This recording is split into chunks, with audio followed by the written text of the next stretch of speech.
오늘은 종려주일 예배로 드리고 있습니다. 종려주일은 사순절 마지막 6번째 주일, 부활주일 바로 전주일입니다.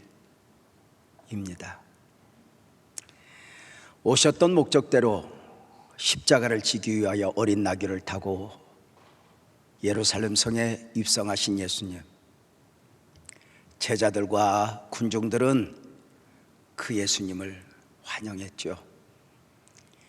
나귀를 타고 입성하시는 그 예수님 앞에서 겉옷을 벗어 길에 깔고 종려가지를 흔들며 호산나 다윗의 자손이여 환영했죠. 기독교 역사는 십자가를 지시기 위하여 예루살렘 성에 입성하신 그 날을 종려주일로 정하여 예배로 기념하게 했습니다. 십자가의 죽으심까지 예수님 순환의 한 주간이 바로 종려주일부터 예루살렘 입성으로 시작되는 것입니다. 기독교 역사는 이 한 주간 고난주간이라 정하여 할 수 있거든 오락도 금했고 가족 잔치도 금했고 언어도 절제하게 하고 금식도 하게 하며 기도 시간도 가지게 하므로 주님 고난에 동참하게 했습니다. 우리들의 공동체 빛나교회는 내일 새벽부터 특별 기도 주간으로 정하여 함께 기도하고 예배하게 될 것입니다. 기독교 역사가 그러하다면, 교회가 그러하다면 여러분 개인적으로 고난 주간에 대한 계획은 있으십니까?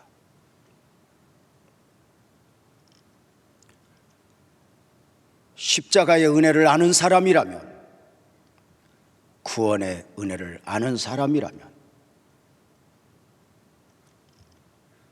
그 고난 주간의 계획이 있어야 하는 것 아닐까? 무엇인가 주님 안에서 특별한 시간을 갖기를 원하는 것 말입니다. 종려주일 예배를 드리면서 안타까움이 있습니다. 전통적으로 교회는 종려주일이 되면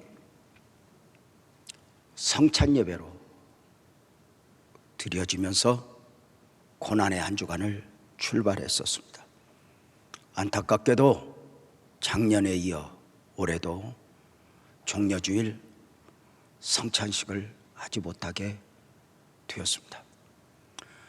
정식으로 성찬 예배를 드린 지가 1년이 훌쩍 넘어가면서 목사 개인적으로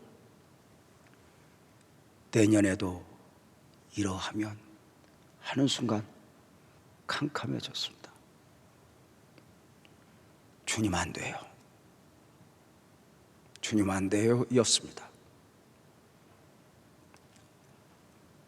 그래 부활주일을 준비하고 고난주간을 준비하면서 우리 부목사님들과 예배팀들과 함께 의논하면서 우리 오늘 성찬을 받을 수는 없지만 그냥 성찬 예배 드리자 했습니다. 너무 소중한 거예요. 성찬 예배를 드릴 때는 불편할 정도라고 했거든요. 그런데 막상 성찬 예배를 드릴 수 없다? 왜? 말도 안 되는 일이 지금 펼쳐진 거잖아. 그래서 드리자.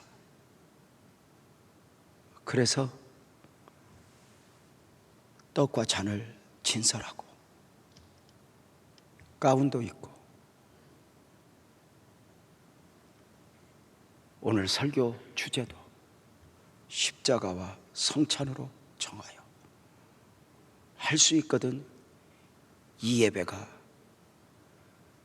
무엇인가 주님 기뻐하시고 우리 모두에게 성찬의 의미를 품어내는 예배였으면 하는 애절함이 있었습니다. 성찬 예배는 예수님의 살과 피를 먹고 마시는 예배입니다.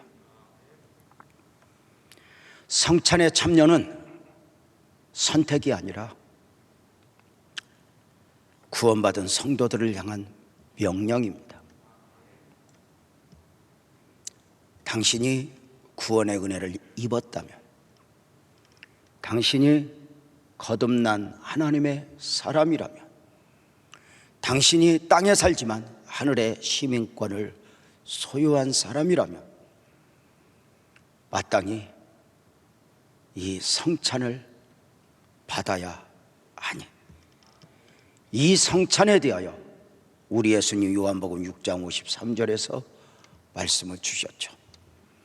예수께서 이르시되 진실로 진실로 너희에게 이르노니 인자의 살을 먹지 아니하고 인자의 피를 마시지 아니하면 너희 속에 생명이 없다고 말입니다.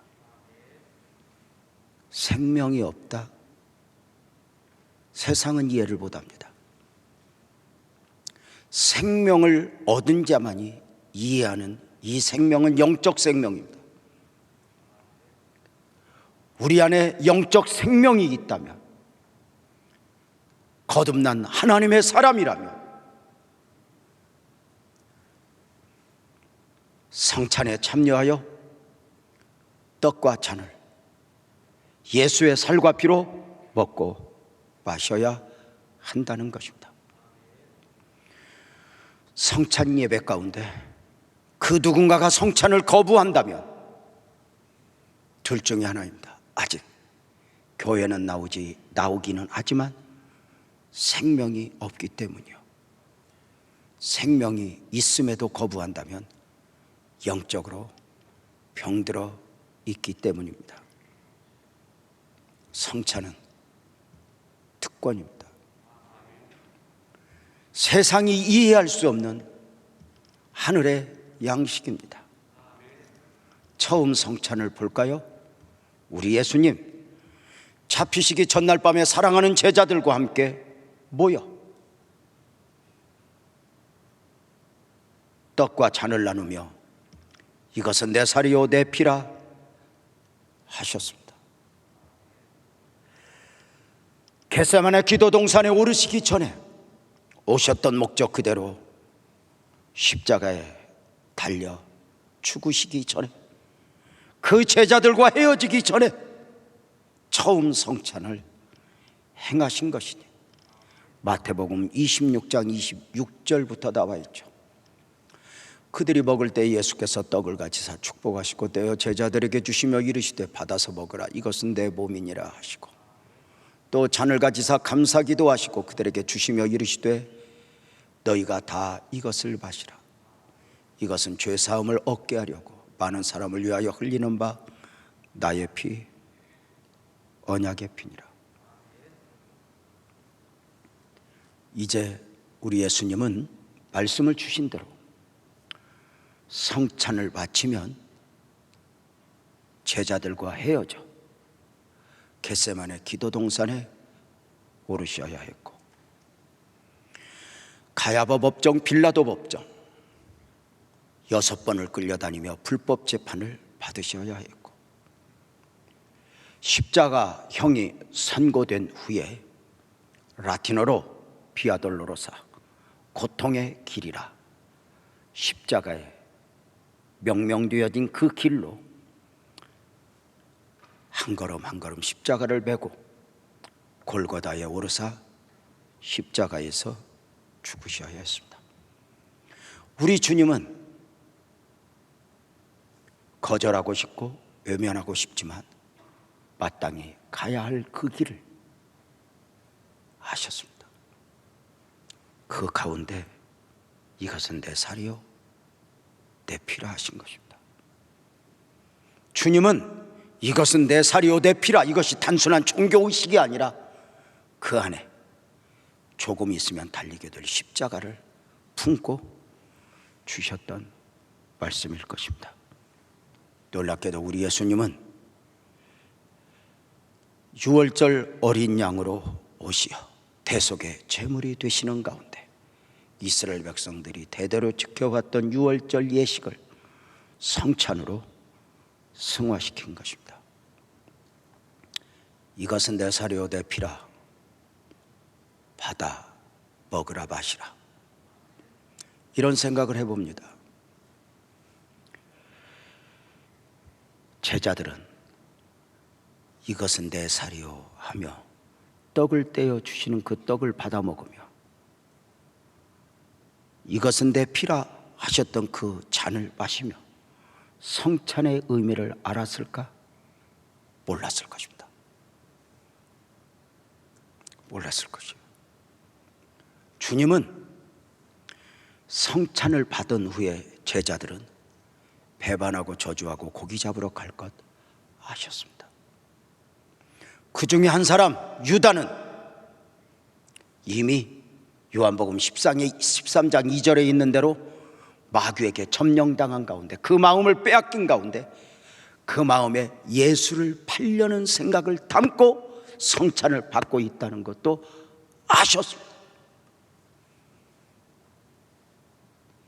그렇다면 어쩌면 처음 성찬은 단순한 의식이 아닙니다. 또 하나의 영적 씨름일 수 있습니다. 이것은 내 살이요 내 피라 하실 때 제자들을 향한 주님의 마음은 무엇이었을까? 조금 있으면 배반하고 저주하고 고기 잡으러 갈 제자들, 3년 반을 함께 했지만 나 저 예수 모르요 하고 떠나갈 그 제자들을 향하여 성찬을 베풀면서 주님이 가지셨던 마음은 무엇이었을까?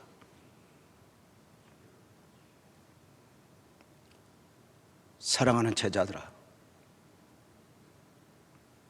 십자가의 길 앞에서 지금은 감당하기가 힘들어 배반하고 외면하고 떠나가겠지만 반드시 돌아와야 한다, 회복되어야 한다, 애절함이 아니었을까? 유다에게 성찬을 베풀면서 주님의 마음은 무엇이었을까? 유다야, 내가 가는 그 길, 십자가의 길은 정해진 길이요, 가야 하지만 너는 안타깝구나. 네 마음이 사탄에게 점령당했구나. 마음을 빼앗겼구나.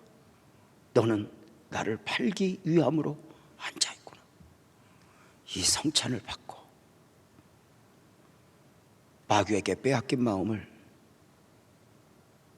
다시 돌이킬 수 없을까?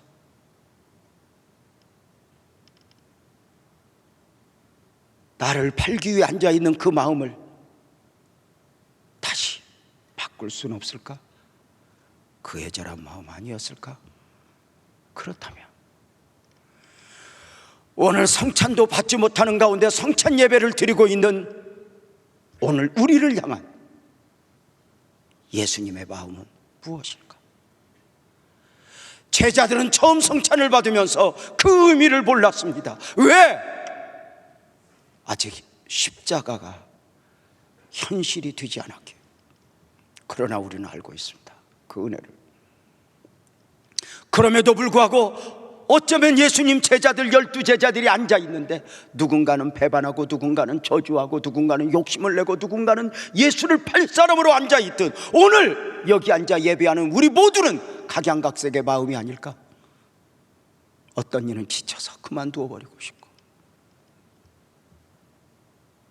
어떤 이는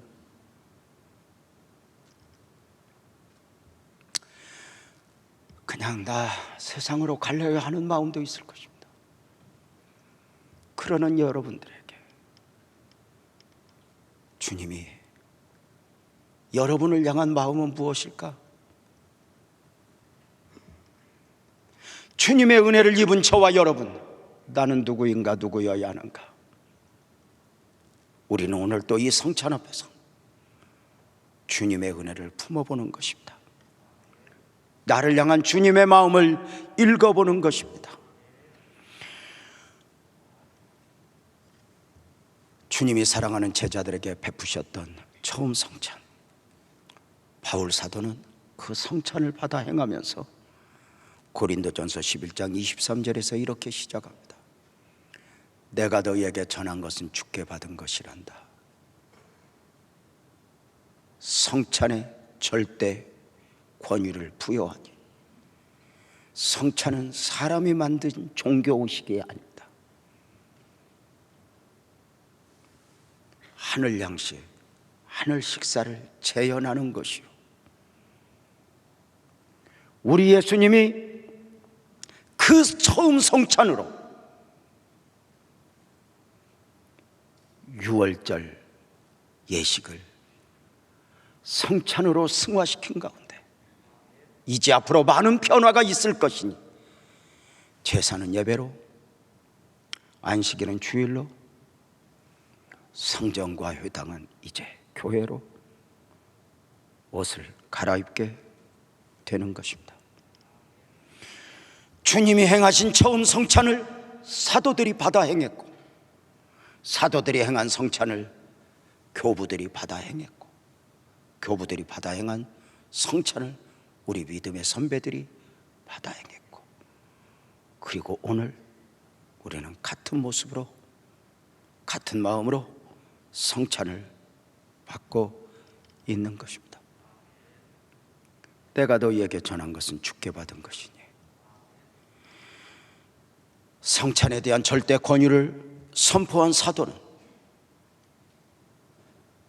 성찬 앞에서 그대로 주의 말씀을 인용하니 먼저는 떡을 떼며 고린도전서 11장 24절에 이렇게 말했습니다. 축사하시고 떼어 이르시되 이것은 너희를 위하는 내 몸이니 이것을 행하여 나를 기념하라 하신 것입니다. 그리고 25절에서는 바로 이어서 잔을 들고 이 잔은 내 피로 세운 새 언약이니 이것을 행하여 마실 때마다 나를 기념하라 하신 것입니다. 그리고 바로 이어서 성찬을 받은 자에게 성찬의 사명을 맡기시니 너희가 이 떡을 먹으며 이 잔을 마실 때마다 주의 죽으심을 잊지 말아야 할 뿐만 아니라 그가 다시 오실 때까지 전해야 한다이니 예배 중에 가장 완벽한 예배는 성찬이 있는 성찬 예배입니다. 그런데 그 예배를 온전한 예배로 드릴 수 없으니 오늘 현실이 되니 그저 생각 없이 드렸던 그 성찬 예배가 너무도 소중하게 여겨지는 것입니다. 이제 성찬 예배에 담겨진 영성을 생각해 보겠습니다.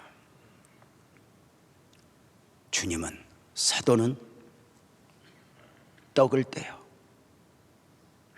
또 잔을 성도들에게, 제자들에게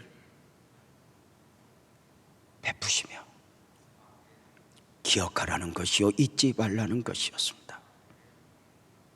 잊지 말아라. 십자가의 은혜를, 구속의 은혜를 잊지 말아라. 단순히 잊지 말라는 것이 아니라 이 십자가의 은혜가, 구속의 은혜가 이 떡을 얻고 이 잔을 마시는 너를 위한 것이었음을 잊지 말라는 것입니다.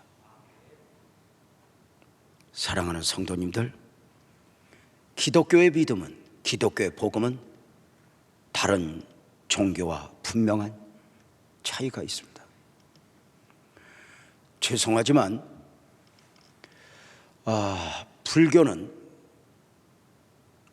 올 2021년을 단기 2565년으로 이야기합니다.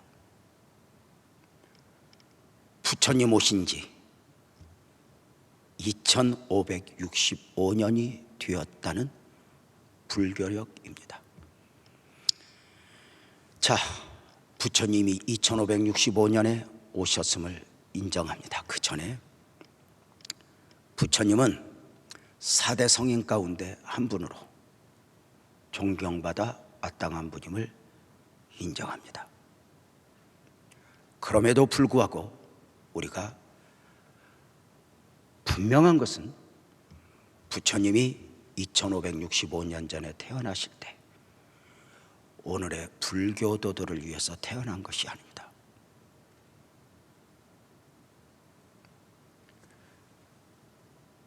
자신의 남이었고 자신의 삶이었고 보리수나무 아래서 돌을 닦고 고행을 걸으신 그것도 자기 자신을 위해서였지 우리 불교도들을 위해서가 아니었습니다.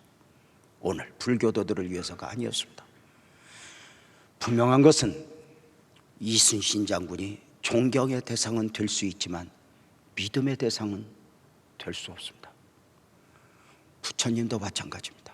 그래서 불교 용어에는 믿습니다, 믿음이라는 용어가 없습니다. 불교는 정성을 들이는 종교일 뿐입니다. 사랑하는 성도님들, 믿음의 대상이라고 할 때는 단순히 십자가의 사건을 역사적 사실로 인정하는 것을 말하는 것이 아닙니다. 믿습니다 하는 순간 그 사건이 오늘을 살아가는 나와 무슨 관계가 있냐는 것입니다. 그죠? 그래서 이렇게 정의하지 않습니까? 하나님이 사람의 몸을 입고 오신 이유는 나를 위해, 고난을 받으신 이유는 나를 위해, 십자가에 달려 죽으신 이유는 나를 위해, 다시 오실 약속과 함께 하늘로 승천하신 이유는 나를 위해. 이 은혜를 깊이 깨달은 이사야 선지자는 이사야서 53장 4절 5절을 통해서 그렇게 고백했죠. 그는 실로 우리의 질고를 지고 우리의 슬픔을 당하였거늘 우리는 생각하기를 그는 징벌을 받아 하나님께 맞으며 고난을 당한다 하였노라. 이렇게 읽어볼까요? 그가 찔림은 유저명의 허물 때문이요, 그가 상함은 유저명의 죄악 때문이라. 그가 징계를 받음으로 유저명은 평화를 누리고 그가 채찍에 맞음으로 나 유저명은 나음을 받았도다. 그래서 이렇게 노래하지 않습니까? 나를 위해 오신 주님, 나와 무슨 관계가 있는가? 여러분과 함께 1절 이 찬송 한번 하고 말씀 계속 듣도록 하겠습니다. 사랑의 손길입니다.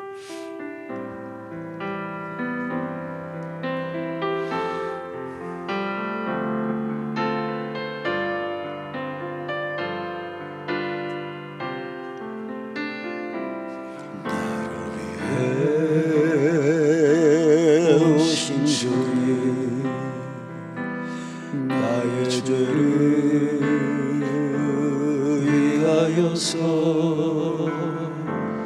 유대 민족들에게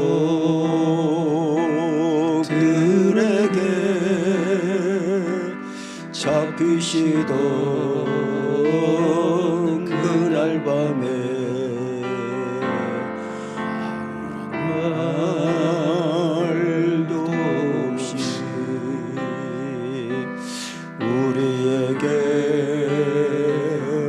사랑을 보여주신 주님 예수, 십자가를 지셨네. 그러나 언젠가 주님을 부인하며 원망하고 있을 때에 나에게 오셔서 사랑의 손길로 어루만지셨네.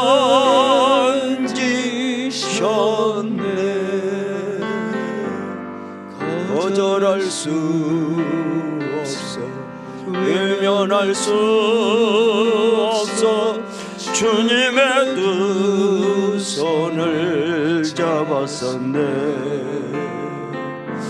주님의 사랑에 뜨거운 눈물을 흘리고야 말았다네.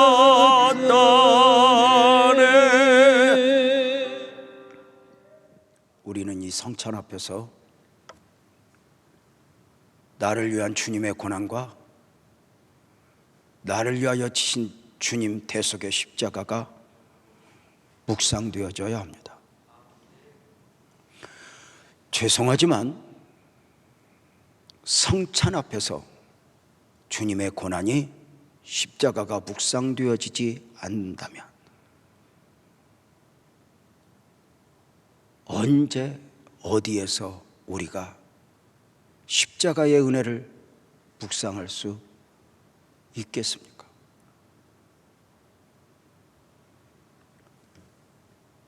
초대교회의 성찬 예배는 언제나 눈물이었습니다.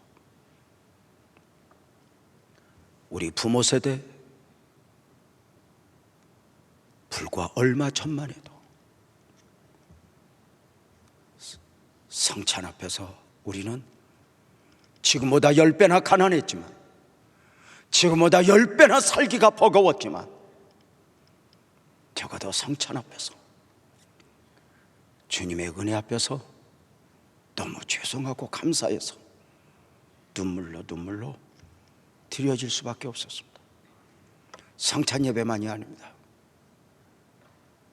그 십자가의 은혜가 얼마나 민감했는지. 설교하는 목사는 설교하다가 주님의 십자가 보혈의 은혜 나오면 잠시 설교를 중단하고 눈물을 훔쳐야 하는 때가 있었습니다. 기도자는 그 장로님이, 그 권사님이 대표 기도할 때 주님이 죄인이 왔어요 하며 목이 메어 그만 기도를 멈추고, 기도자는 기도자대로, 함께 기도하는 성도들은 성도들대로 충분히 십자가의 은혜를 묵상하며 기다려줄 수 있었습니다. 놀랍게도 그 십자가의 은혜를 깊이 묵상할 때는 그 가슴에, 그 눈에, 그 언어에 늘 은혜가 젖어 있었습니다. 그 은혜가 핍박 가운데, 고난 가운데 있는 나를 살렸고, 그 은혜가 교회가 교회되게 했고, 그 은혜가 가정을 지켰고, 그 은혜가 사회를 정화시킬 수 있었습니다.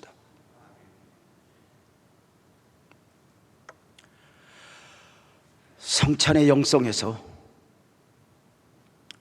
기념하라 하시니, 이 기념하라 하심은 사실 기억하라 하심이었다 말씀을 드렸습니다. 여기서 생각을 해봅니다. 성경이 성찬 앞에서 주의 은혜를 기억하라 하셔도 되는데 왜 기념하라 하셨을까? 이것을 강조하신 이유가 무엇일까? 성찬 앞에서 우리 모두는 구원받은 자로서, 용서의 은혜를 입은 자로서의 기념입니다. 이 기념은 각자의 생일을 누군가가 축하해 줄 때 기념해 주는 것이 아니라 우리 스스로의 기념입니다. 성도님들, 어느 날 내가 주님을 만나 용서의 은혜를 입었고 구원의 은혜를 입었고 거듭남의 은혜를 깨달았는데 이 은혜를 세상이 이해를 해줍니까?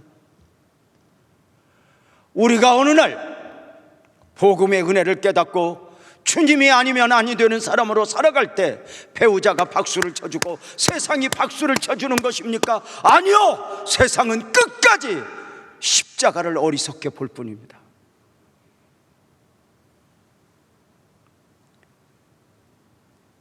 우리는 그 십자가의 은혜를 능력으로 품고 십자가의 은혜를 담고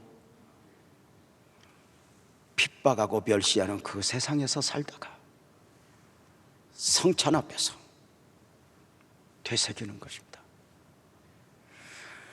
내가 구원받은 사람이 아무리 논리적으로 설명을 해도 세상이 이해를 해주는 게 아닙니다. 오히려 벽에 부딪힐 뿐이지. 그때 우리는 이 성찬 앞에서 주님은 알지요?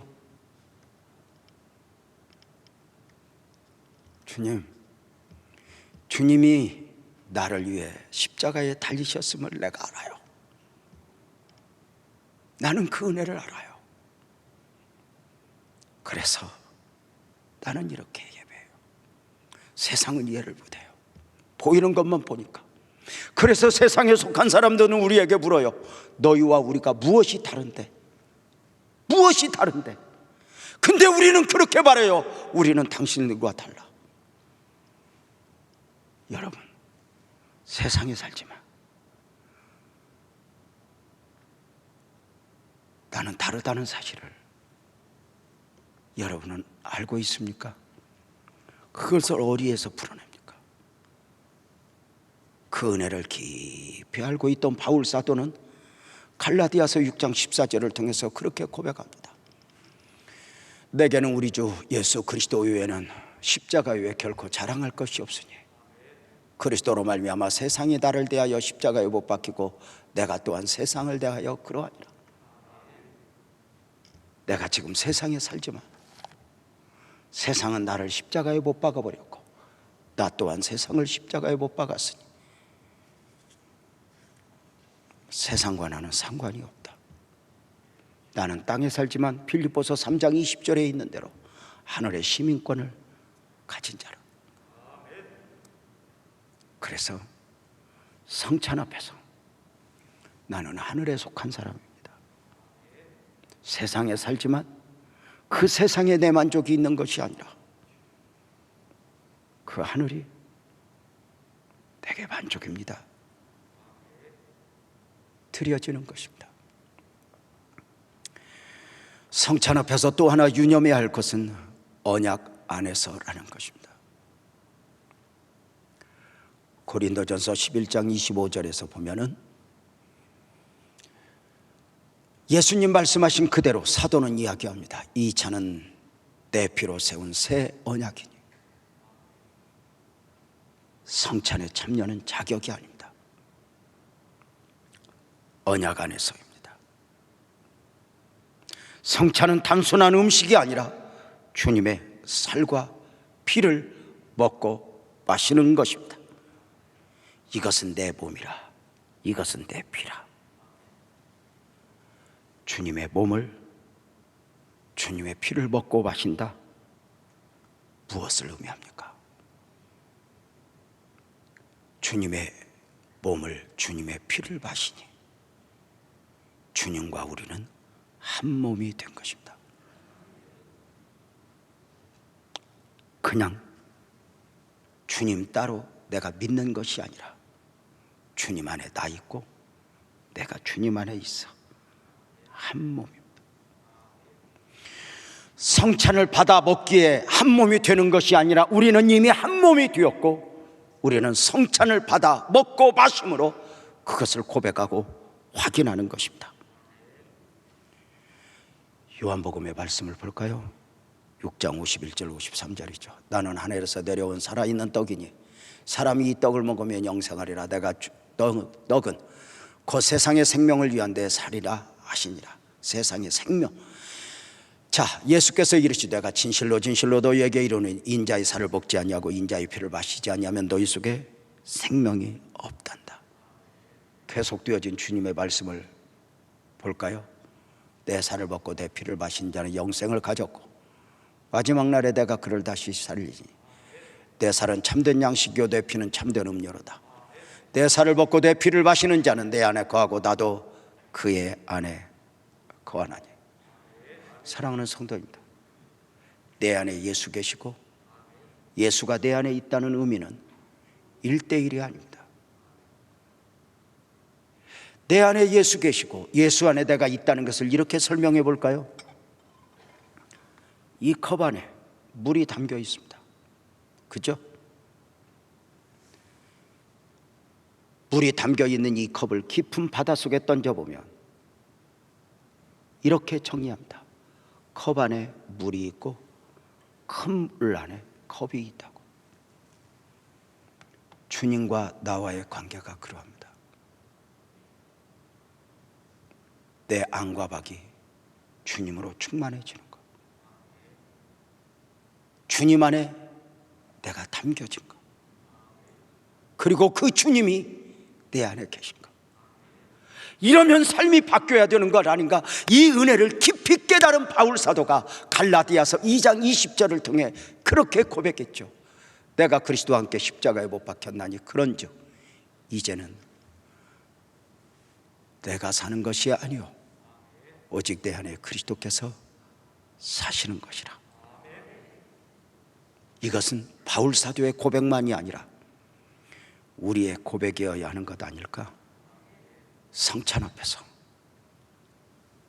주님과 내가 하나 되었음을 고백하며 내가 사는 것은 내가 사는 것이 아니요 내 안에 그리스도께서 사신 것이니 그리스도의 원하심 앞에서 내 몸을, 내 삶을, 내 생각을 내 마음대로 주장하지 않고 주님에게 내어드리는 것.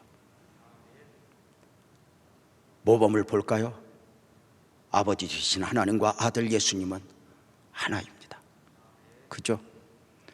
그런데 그 예수님이 자기를 비워 종의 형체를 가지십니다. 무엇인가 부족해서? 아니요, 하나됨의 원리입니다. 그리고 이렇게 고백합니다. 나의 원대로 마옵시고 아버지 원대로 되기를 원합니다. 예수님과 하나님이 하나이신데 그 하나됨의 원리 가운데 자신을 비워 종의 형체를 가져 나의 원대로 마옵시고 아버지 원대로 되기를 원합니다. 이것이 복음의 원리입니다. 하나 되었다.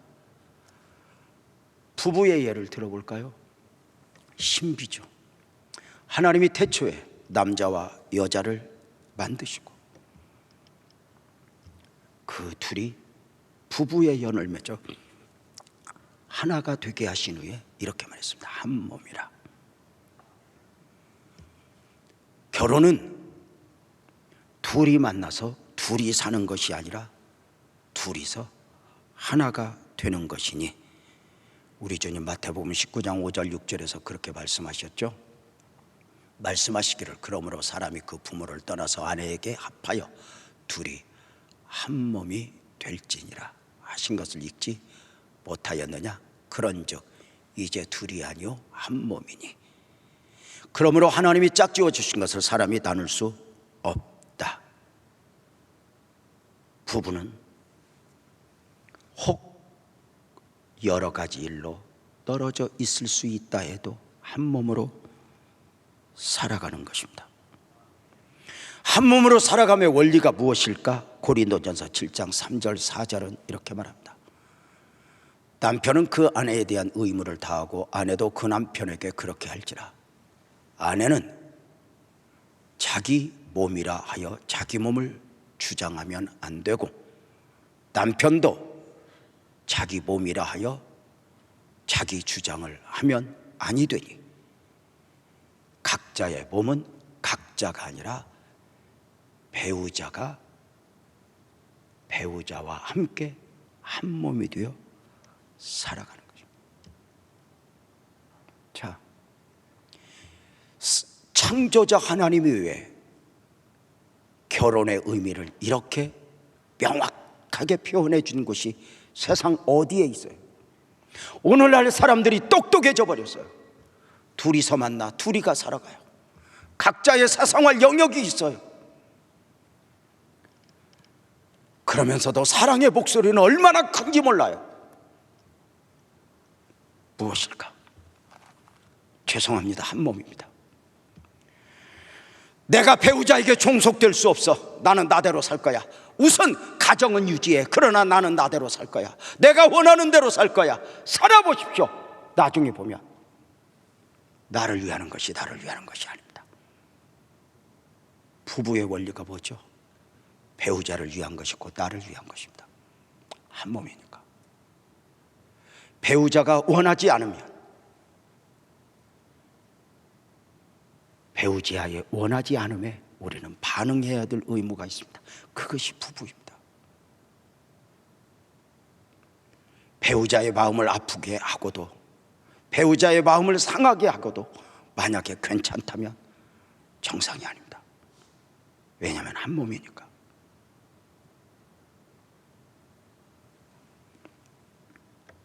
아세요? 배우자와의 관계 속에서는 내가 바람을 필 수 있는데, 내가 다른 즐김을 가질 수 있는데, 내가 너 위해서, 아니요! 배우자를 위한 건 곧 나를 위한 것입니다. 내가 원하는 대로 육체적 만족, 정신적 만족을 위하여 다른 데서 기쁨을 찾으면 그것은 나를 위한 것이 아닙니다. 주님 안에서, 주님과의 관계 속에서 우리가 배워지고 간직되는 것이 뭐예요? 이제껏 내가 산 것도 주님의 은혜라. 놀랍지 않아요? 우리는 주님을 위해서, 주님을 위해 산다고 살았는데 나중에 보니 그것이 나를 위한 거예요.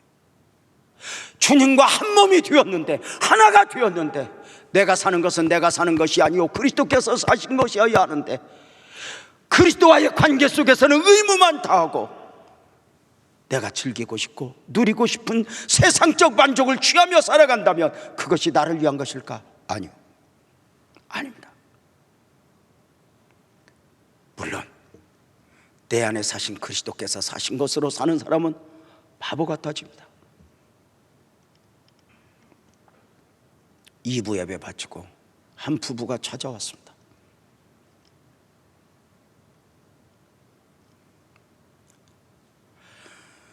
퇴직금을 내어놓습니다. 제가 왜 이렇게 말했습니다. 왜? 바보들입니다.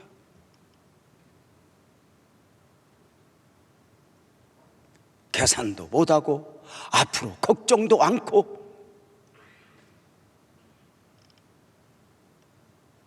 그런데 어느 순간 내가 사는 것이 아니고 싶은 것입니다. 부부가 되어서 각자의 삶의 영역이 따로 있다면 그것이 세상의 지혜일지는 몰라도 끝까지 가보면 그것이 얼마나 어리석은지 아십니까?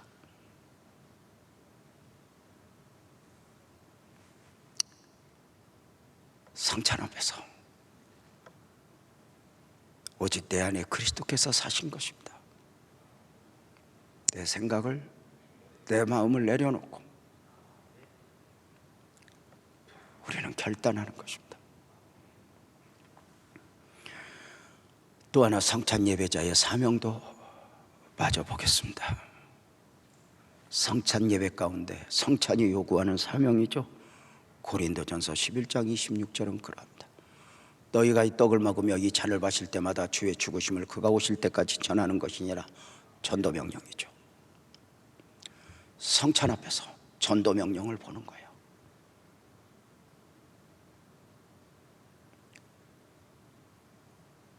우리는 떡과 잔을 받으면서 눈물로 드릴 수밖에 없는 이유가 뭘까요? 가족들 가운데 나 혼자 성찬을 받고 있다는 것입니다. 그래서 애절한 마음으로 성찬을 받는 것입니다.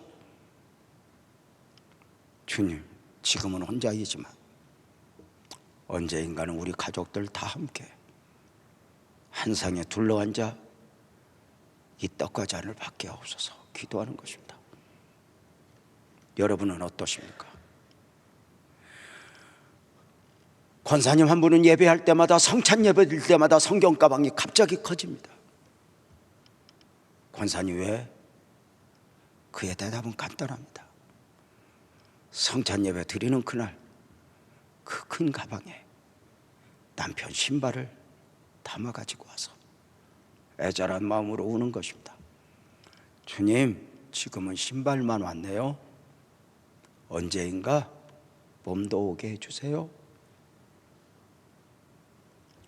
예배당 아내와 앉아 예배하는 남편을 붙들고 그렇게 기도한대요. 주님, 몸은 왔는데요, 아직 마음이 안 온 것 같아요. 나를 만나주신 주님, 그에게도 복음이 복음되게 주님이 주님 되어 주옵소서. 애절함이죠. 다른 것 다 포기해도 끝까지 기도 가운데 포기하지 말아야 할 기도, 바로 전도, 구원을 위한 기도입니다. 언젠가 이렇게 설교했습니다. 그리스도인으로 살아가면서 10년, 20년, 30년, 40년 기도했지만 아직 응답받지 못한 것이 있다면 그 40년, 30년 포기하지 않고 기도할 수 있다는 것 자체가 언젠가 복이라는 사실을 알게 될 것이라고. 사랑하는 성도님들, 바울 사도는 성찬의 은혜를 깨닫고 이 십자가의 죽으심을 그가 오실 때까지 전하는 것이니라, 입으로만 한 것이 아니라 그가 그러한 영성을 담고 있었으니 고린도전서 9장 16절에서 바울을 봅니다. 내가 복음을 전할지라도 자랑할 것이 없으면 내가 부득불할 일이라. 이 복음을 전하지 않으면 내가 화가 있을 거야. 이렇게 말입니다. 사랑하는 성도님들, 내가 십자가 앞에 서 있듯이 목말라 비틀거리며 살아가고 있는 그들을 십자가 앞에, 주님 앞에 세우는 것입니다. 십자가가 느껴지십니까? 이렇게 말합니다. 백문일답 예수, 백문일답 십자가. 세상에서 복음을 이해하지 못하는 그들로 인하여 핍박을 당하고 멸시 가운데 있습니까? 그 해답이 어디에 있습니까? 십자가입니다. 누군가가 나를 서운하게 했을 때 그것을 감당하는 방식이 무엇입니까? 나를 변명하는 것입니까? 아니요, 십자가입니다. 십자가입니다.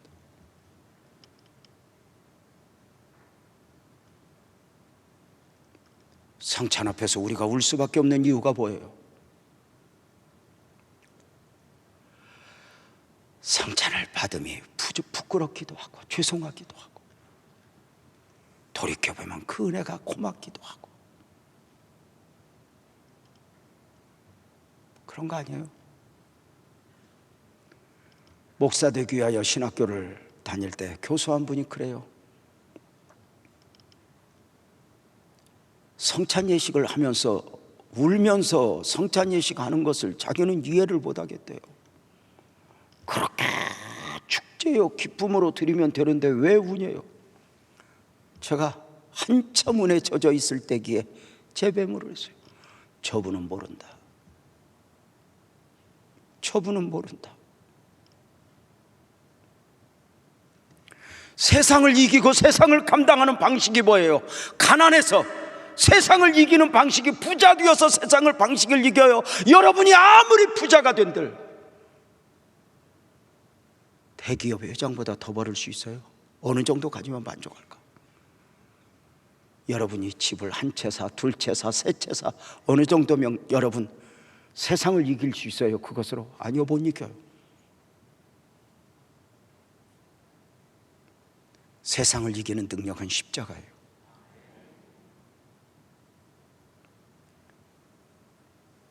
우리 예수님은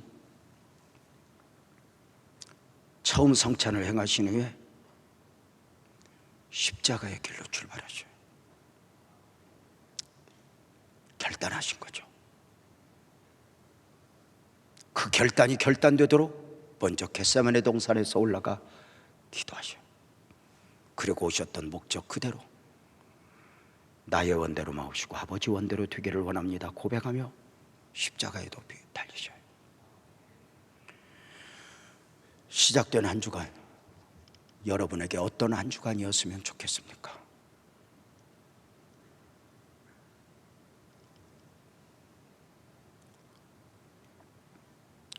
주님이 말씀하십니다. 우리 십자가 지고 가자.